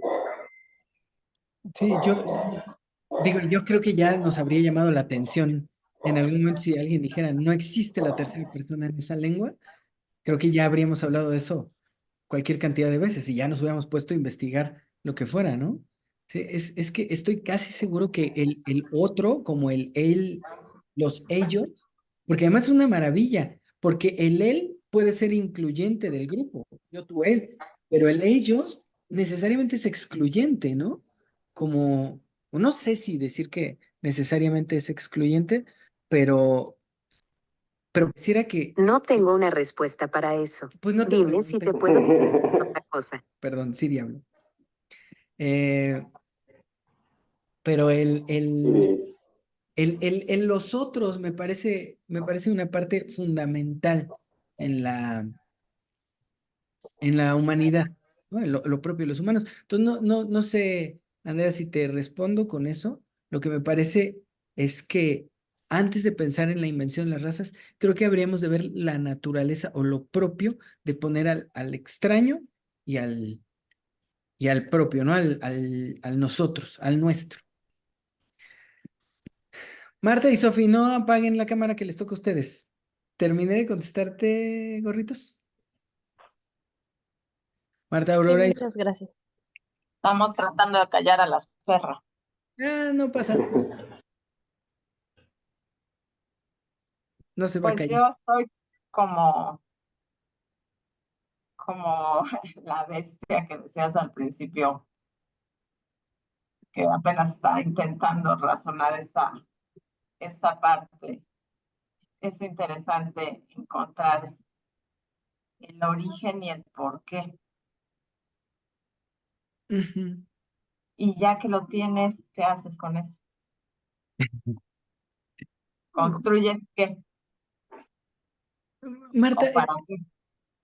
es que cuando dices pensar el por qué y luego dices qué haces con eso, entonces puedes cambiar la pregunta por una sola pregunta, el para qué. Ujú, Porque entonces cuando preguntas para qué, no es necesario saber un porqué del origen, sino un para qué la persecución del origen. Y ese es el tema del seminario, por lo menos de la mitad que me corresponde. ujú. Hay una pretensión. Y ese para qué es lo que estoy constantemente buscando. Perdón que te interrumpí. Sí, ¿No? ¿Está bien? muy bien. Sofi, ¿tú no tienes algo que decir? ¿O Marta, algo más? No, está bien, vamos a ver a dónde llega eso. A mí sí me gustan los mapas. Tengo que buscar por dónde está la cosa, por lo menos visualmente. Ya me imprimí unos mapas chiquitos y me traje mis Prismacolor, pero voy a tratar de hacerlo en la computadora porque ya no venden los mapotas. Ahora resulta que uno tiene que ir a imprimir un mapota, ¿no? No Entonces, tienes mapa. a menos que encuentre en el centro donde los venden todavía, voy a tratar de hacerlo en la computadora. Pero sí voy a traer mapas en algún momento. De todos modos, Octavio tiene mapas para todo. Tiene hasta mapas mentales, Y buscas un mapamundi, Doc, pero grandote. a ver si te lo consigo. Le voy a decir a Abby. Pero fíjate, quiero un mapa del mundo grandote, sin división política y sin nombres. Quiero uno con división política, pero sin nombres. Y quiero uno de orografía y quiero uno de hidrografía. Mi Te los hago, intención. profe. ¿Eh? Te los hago, profe. Ah, y me los mandas y yo los imprimo. Por supuesto, cuando guste, nomás diga. ¿Hoy? Bueno, no ahorita, pero pues, Sí, sí, sí, por si quieres. supuesto. Nada más mándenme la lista, sí. Ah, Uno así o el otro así, y ya. te lo voy a mandar. Porque quiero Es más, revisar la cosa que hay de los ríos Las montañas, estoy fascinado cómo la división de los grupos está delimitada perfectamente por ríos y por montañas. Ya después veremos lo de las migraciones, que me interesa también muchísimo. Pero Tan solo bueno, este tema de el arte que se puede hacer precisamente con los mapas es muy bueno. Ahí podríamos hacer una colección. Si en algún momento tiene planeado precisamente hacer como que una compilación de todo lo que he estado investigando en estos seminarios, se puede agregar precisamente el lado gráfico. pues sí, si te vas a encargar de eso, te lo voy a agradecer. Y le ponemos Con ahí mucho gusto. artista Emanuel. Adelante. Sofi, ¿no fingas que no estás ahí? ¿Algo que decir?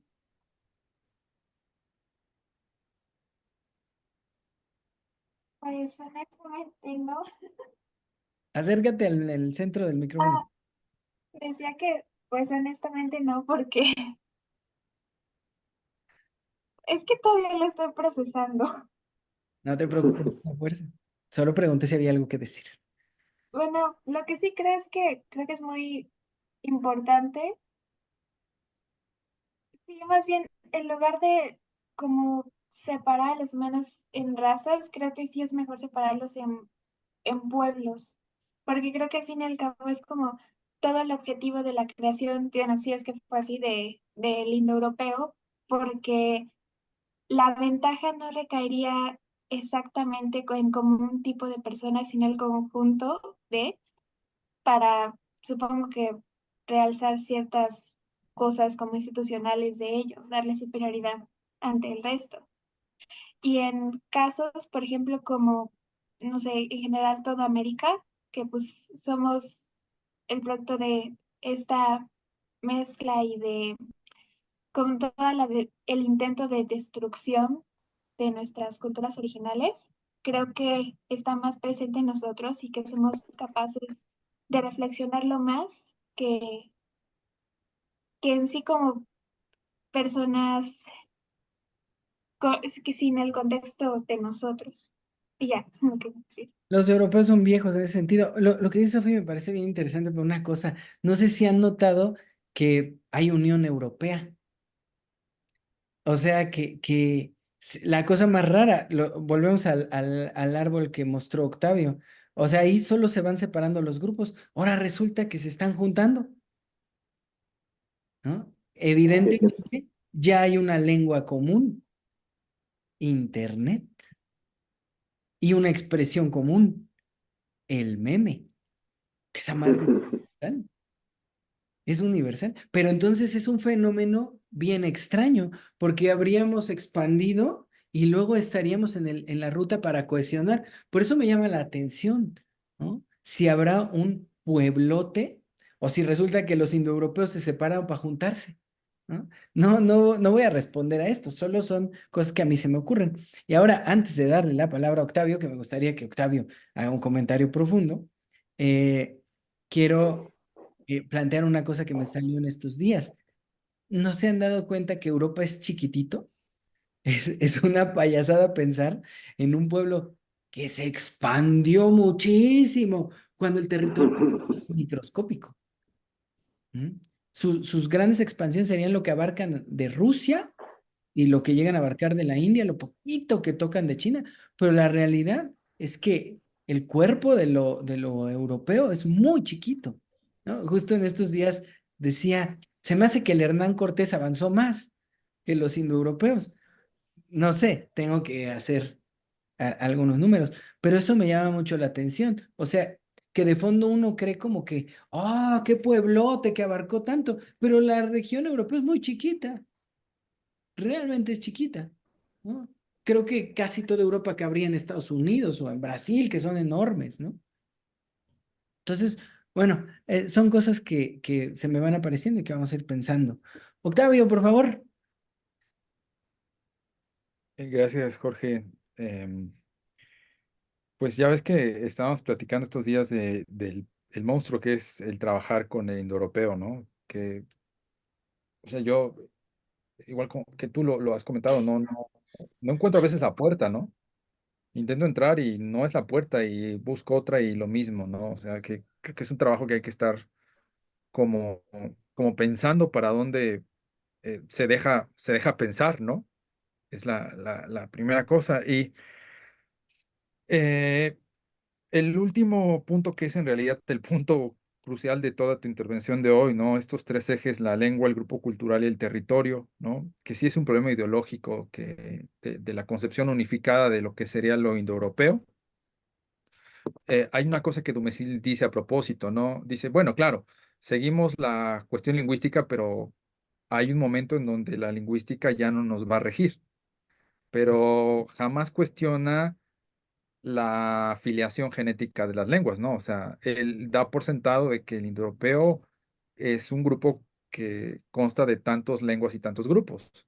Mm, Entonces, es un problema y es como, ¿cómo decirlo, no? Se vuelve esta teoría fuerte de lo indoeuropeo, se debilita cuando pensamos cómo es que tantas lenguas pueden remitir a un mismo origen sin pensar en todos los accidentes históricos, ¿no? Y creo que viendo realmente cómo funciona el contacto de un par de lenguas, en realidad podemos ver sustratos y préstamos y influencias de una sobre otra, ¿no? Entonces, tomar el control de tantas lenguas creo que es muy difícil. Como bien lo dices, ¿no? El problema es el intento de la unificación con estos tres rasgos, porque claro que es ideológico, ¿no? Porque claro que hay una dominación de poder de fondo. Entonces, y hay que buscar si esto históricamente ha sido deliberado. Suena que sí, pero no sé, no lo sé. A ver qué vamos encontrando. Y por otro lado, también me sorprendió mucho y me llenó de alegría esto que hablas sobre las lenguas mejor conservadas que otras, sobre las lenguas más viejas que otras. El Saussure dice lo mismo. El Saussure llegó a la misma conclusión, ¿no? Él dice, bueno, en realidad podemos pensar que las lenguas que se hablan en la actualidad tienen la misma edad, primero, porque remiten al mismo origen, un origen común, ¿no? Una misma época en la que emergieron las lenguas. Y segundo, eh, irónicamente, ¿no? Sí habría más lenguas más viejas que otras en la medida que habría lenguas mejor conservadas que otras. Y ahí pone el ejemplo de los tipos indoeuropeos. Dice, por ejemplo, el tipo helénico, el tipo griego, sería un tipo lingüístico que no se alejó tanto del indoeuropeo, pero el latín sí. Entonces, en ese sentido, sería más viejo por ser mejor conservado, ajá. ¿no? Era el mismo debate que ocurría con el sánscrito, ¿no? Que precisamente si era una lengua que había cambiado poco y que sería la razón de eso. Y ahora me surge algo, Jorge, porque precisamente el pilar de la cultura occidental es Grecia, ¿no? Se supone. Ujú, Y cuando uno ve los mapas del europeo, Grecia es una de las lenguas que poco ha cambiado, o sea, de los troncos lingüísticos que menos se ha ramificado, ujú, ¿no? O sea, no dio paso como las lenguas germánicas o las lenguas romances, ¿no? O las lenguas celtas incluso, ¿no? El tronco helénico parece que se ha conservado como uno solo, pero hay que preguntarnos por qué, ¿no? O realmente si tenemos evidencia para sostener eso. ujú, Yo creo que son problemas que sí se van abriendo porque, o claro, que está esta cuestión de la blanquitud como puesta como una cuestión de origen, ¿no? Y que evidentemente pues es la moneda de intercambio de Europa, ¿no? El hecho de sostener ideológicamente, mitológica, históricamente la idea de la blanquitud. Y entonces, pues ahí tenemos el otro problema racial. Yo no sé si vaya a entrar a esto en algún momento, pero probablemente sí, ya lo encontremos y topemos este camino como de diversos costados, pero creo que por lo menos la cuestión geográfica que va a ser fascinante, porque ahí sí vamos a llegar al mismo lugar, ¿no? Eh, por lo menos ya lo empezamos a pensar también con los préstamos, los intercambios, los regionalismos, ¿no? ¿Qué pasa con la influencia de unas lenguas sobre otras, las lenguas indoeuropeas que se han extinguido, ¿no? Entonces, bueno, Es eso lo que quería comentar, ¿no? Pues ahí vamos. Ya. En ese asunto de las lenguas indoeuropeas que se han extinguido, me llamará la atención ver si se han extinguido las lenguas sin que se extingan los grupos hablantes o si se Yo han también extinguido pensé las eso. lenguas porque se han extinguido los grupos hablantes, ¿no? Porque aquí en México pasa, ¿no? Se han extinguido los grupos de hablantes y se han perdido las lenguas con ellos. Pero me pregunto si podría extinguirse una lengua sin que se extinga el grupo. Por ejemplo, aquí en México, nuevamente con la imposición del español en algunas regiones. Claro, claro. Y bueno, está ese fenómeno. Y otra cosa que te iba a comentar al principio a propósito de eso, ¿no? Eh, por ejemplo, hay un grupo que se considera como un grupo semita, ¿no? Pero culturalmente, pero no hablan una lengua semita, hablan una lengua indoeuropea, ¿no? ¿Quiénes Eh, son? o- es los alemanes que escriben el Yiddish. Ah, ajá. El Yiddish en realidad es una escritura, ¿no? De una variante dialectal del alemán, de una lengua germánica. Es un grupo que se judaizó y que en realidad no son originalmente semitas históricamente, o sea, su lengua no es afroasiática, no es hebreo, ¿no? No Ujú, vienen de esa historia, ¿no? Entonces, pero ellos se consideran auténticamente semitas, ujú, ¿no? Esa es justamente la cosa de la lengua y el grupo, que no es exactamente el mismo parentesco en todos lados. ujú. Sí, Yo creo que sí se puede extinguir el grupo, sí se puede extinguir la lengua La sin que se lengua. extinga el grupo. sí. Porque, por ejemplo, aquí en la Riviera Maya es muy latente el hecho de encontrar personas con características completamente mayas, pero que no te conocen más allá del número 4. Con trabajo sí lo empiezan a aprender en la primaria. Y el maya real yucateco, te comentan que normalmente son sus abuelos los que lo hablan, pero ellos ya lo están perdiendo, Me al parece menos las generaciones más recientes. sí. Me parece un fenómeno que además no solo pasa con la lengua, sino con algunas tradiciones, ¿no? Los tejidos, algunas danzas, algunos como rituales propios del grupo, que se pierden con las generaciones más chicas, ¿no? Alguna vez en este lugar Chiconcuac, donde hacen las cosas de lana, ya no quedaba, ya todo era cosa china, ¿no? Ya no puedes comprarte tu cobertor del tigre. Es Eh, verdad. y decía un hombre, pues es que las chicas de acá ya no quieren tejer, ya quieren tener un teléfono y trabajar para las empresas chinas para comprarse un teléfono. Entonces, sí, sí, yo creo que sí se puede mantener, conservar, mantener el grupo y no la lengua. Y con respecto a lo del Yiddish, hay una cosa que me llama mucho la atención, porque el Yiddish es forzado, ¿no? O sea, no es una cosa que provenga de alguna, no lo puedes perseguir. El Yiddish es forzado, es alemán hebreizado. Ujú. Así Y es. es una artificialidad, o sea, es una lengua que se reconstituyó artificialmente, pero ya hay muchos hablantes y escribientes del Yiddish, ¿no? Sí, y sobre todo está el otro caso también, porque este grupo de los semitas, ¿no? Es muy interesante porque está la pérdida de la lengua, pero no del grupo cultural. En, Ujú. en este caso, y además el revivir la lengua, porque el hebreo se dejó de hablar históricamente. Y estos cuates decidieron revivir su lengua y lo lograron. O sea, eso sí hay pocos ejemplos de eso en el mundo. Hay El hebreo más. ya es una lengua que se habla. No sé si haya más, ¿no?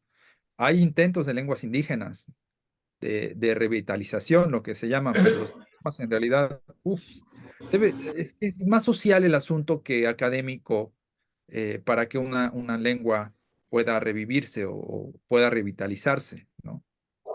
Ujú. Muy complicado.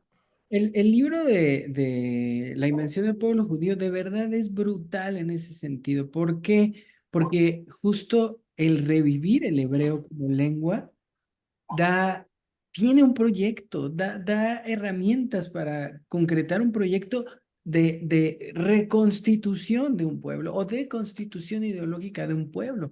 Pero además de un pueblo sin tierra al que se le promete una tierra. O sea, lo que hace tan perfecto es que tienen una tierra prometida sin tener una tierra. O sea, incluso en el no tener una tierra, porque hay judíos norteamericanos, hay judíos argentinos, hay judíos polacos, rusos. O sea, el tener una población diversa requiere la cuestión de la tierra como un lugar que es tierra de todos. Creo que es un ejemplo fundamental para lo que yo quiero trabajar. Y vamos de vuelta. Es que es un ejemplo maravilloso porque la tierra es artificial, la lengua es artificial, la raza es artificial.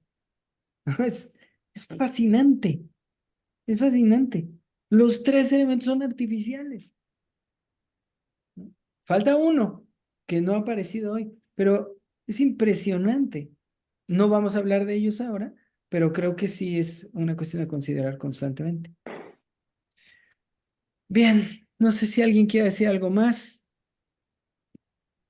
Ha sido muy cansado llegar hasta acá. Octavio, ¿quieres anticipar algo de lo que se nos espera la otra semana o llegamos a la Vamos a segunda? hablar un poco de las cuestiones geográficas. Voy a dar como la segunda parte de lo que vimos porque nos enfocamos solo en la parte de los colores en griego. Nos vamos a ir en las reconstrucciones hacia atrás y lo interesante es que cuando nada más esta cuestión, los programas de estudio son muy chistosos porque hablan de etimologías y lo único que uno aprende en la preparatoria son etimologías grecolatinas, ¿no? Como si ya esa fuera la panacea y entonces uno ve en el diccionario, ah, claro, viene del griego tal, viene del latín tal, ¿no? Y ahí hasta ahí nos quedamos. Ese es un problema, ¿no? Porque cuando uno busca las etimologías del griego, de dónde surgieron esas palabras en el griego, sorpresita que nos llevamos, porque ahí vienen los regionalismos, los contactos entre las culturas. Por allá vamos. De eso va la siguiente sesión. Ah, súper. Bueno, pues ya están todos avisados. Emanuel, me da mucho gusto verte. Espero seguir. Gracias, igualmente, El por trabajo lo supuesto. hacemos semanalmente, una semana yo, una semana Octavio. Y supongo que en algún momento irá habiendo otras intervenciones, se va a ir sumando gente. Esperemos que cada vez se sume más gente que esté en el proyecto. Todo el mundo, Esperemos que sí. los proyectos personales también son bienvenidos en todo momento, las experiencias propias. También siempre hacemos espacios para intervenciones de quien quiera. Entonces, bueno, mucho gusto verte acá, Manuel. De verdad deseo que te... Gracias, igualmente. Hoy Justo nos me pasó. surgieron dos cuestiones ahorita que estábamos hablando en el tema de ellos y nosotros. Me pregunté si surge a partir de un encuentro entre dos culturas o a partir de la división de una sola. Las dos cosas. Y la otra, la de las lenguas que han sido menos modificadas o que hasta la fecha prevalecen casi sin modificaciones. No creo que sea porque sean tan perfectas, pero me puso a pensar precisamente si habrá una lengua que no deje hueco, porque a veces no sé si les ha pasado, ¿cómo existe una palabra para decir este sentimiento, esta emoción, este concepto que traigo, esta idea? Y hay algunas lenguas que sí lo tienen y hay algunas lenguas que no. Entonces fueron esas cuestiones las que me fueron surgiendo durante la plática, pero muchas gracias por la bienvenida, maestro. Un gusto, como siempre, un placer. También a los demás maestros, al señor Octavio y no vi el nombre del otro maestro. Todos, mira, en orden. Sofi, Marta, yo, Andrea, Has, Octavio, Emanuel, Azucena. Se fue Jessica, falta Axel, Widi que se une y Alejandra, que creo que somos todos los del grupo. Pero ya los Un irás placer. conociendo poco a poco. Excelente. Muy bien, gracias a todos. Les quiero pedir un favor. Yo tengo el teléfono de todos, ¿verdad? Sí. Solo les voy a pedir un favor. Bajen Telegram. Voy a hacer el grupo de Telegram y por Telegram vamos a compartir los textos. Por ahí se pueden pasar todos los textos. Entonces, les suplico que bajen Telegram, los busco esta noche, que pueda descansar de estos libros indoeuropeos malditos y hago el grupo para que podamos ir compartiendo los textos que se están revisando. ¿Está bien? Entonces, por favor, todos bajen Telegram. Lo voy a volver a decir, todos bajen Telegram. Sí, maestro. Y nos vemos la semana siguiente a las 8 de la noche con Octavio, preparados para su sorpresa. Voy a parar ya la grabación